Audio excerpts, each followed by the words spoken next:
Good morning. This is Today in Washington, Friday, August 9th. The nation awaits the swearing in at noon Eastern Time of our 38th President, Gerald Ford, and the departure from political life of Richard M. Nixon. In a televised farewell last night, President Nixon acknowledged that because of the Watergate affair, he no longer has a strong enough base in Congress to continue with any effectiveness. He and his family are expected to leave by air for their home in California later this morning, and we expect to see their departure from the White House. I'm Barbara Walters with Jim Hartz. Good morning. Good morning, Jim. And we will have fuller details on this momentous story in just a moment, a story that many of us are still having trouble believing actually occurred. Later in this half hour, we will look back on film at that incident, that so-called caper, seemingly so minor at the time, that led to the events which culminated last night. We're talking about the Watergate break-in and the widening cast of characters that swept the events along. Also in this hour, Edmund Newman will report on the background and character of Gerald Ford. We will speak with House Speaker Carl Albert, who for the second time in less than 10 months will become first in line to succeed a president, in this case President Ford.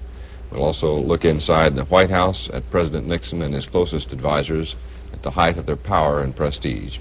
But first, before any of this morning's news. At mid-morning today, the President will say goodbye to the White House staff in a Rose Garden ceremony, then leave Washington on an Air Force jet bound for his home in San Clemente, California. His resignation as the 37th President of the United States takes effect at noon today, Eastern Time, and at that moment, in the Oval Office, Vice President Gerald Ford will be sworn in as the 38th Chief Executive. There is here in Washington a great sense of relief and hope that the turmoil of the last 2 years is over at last. Here is part of what the President said in his resignation speech last night. I have never been a quitter. To leave office before my term is completed is abhorrent to every instinct in my body. But as President, I must put the interests of America first. America needs a full-time President and a full-time Congress, particularly at this time with problems we face at home and abroad.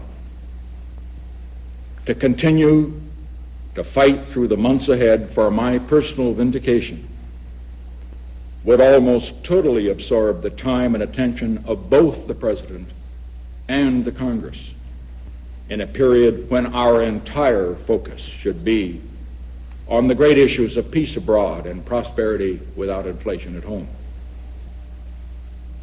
Therefore, I shall resign the presidency effective at noon tomorrow. Vice President Ford will be sworn in as president at that hour in this office. The transition of power will be swift, and it would seem on the surface relatively uncomplicated. Here is more on that from NBC News White House correspondent Tom Brokaw. It is overcast and raining in Washington as President and Mrs. Nixon prepare to leave the White House for the last time as the first family. The President is saying goodbye to his cabinet and White House staff in public ceremonies in the East Room of the White House this morning. That's at that end.